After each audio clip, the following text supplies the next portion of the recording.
ప్రకాశం జిల్లా మార్కాపురం నియోజకవర్గంలో వైసీపీ నేతలు టీడీపీ పార్టీలో చేరడం వైసీపీ పార్టీకి గట్టి ఎదురుదెబ్బ తగిలింది. మున్సిపల్ పరిధిలో 35 వార్డుల్లో గత మున్సిపల్ ఎన్నికల్లో టీడీపీ పార్టీ కేవలం 5 స్థానాలకు మాత్రమే పరిమితం కాగా 30 స్థానాలు వైసీపీ పార్టీ కైవసం చేసుకుని చైర్మన్ స్థానాన్ని కైవసం చేసుకుంది.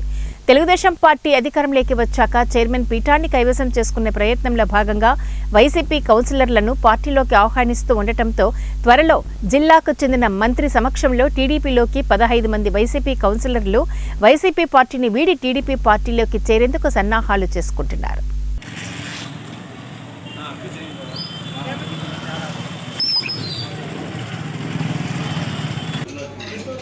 ఇది 28/2/2022 సోమవారం సాయంత్రం 4 గంటలకు అమలు ట్రస్ట్ పేరేం పెట్టుకోలేదని ఆ పార్క్ చేసే తత్వాలంగా ఉందో రోడ్డు మీద ఎట్లా ఆక్యుపై చేస్తున్నారు సైడ్ కనీసం టు అంగన్వాడీ సెంటర్ ఇన్ సపోటాల బజార్ వార్డ్ నెంబర్ 29 6.50 లక్షలు. Construction of CC road from D Kasim house to D Kasim house.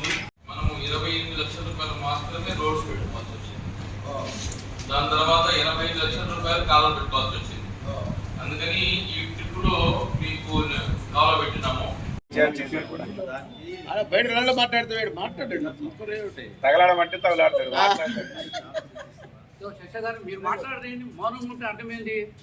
ఎక్కడ ఏందనేది తెలియదు కదా. రాజీనామాకి అయితే చాలా మంది ఉన్నారు.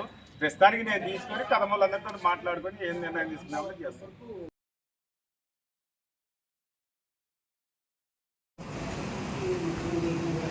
రాలేదు కాబట్టి మీకు తెలియదు, కానీ డ్రింకింగ్ వాటర్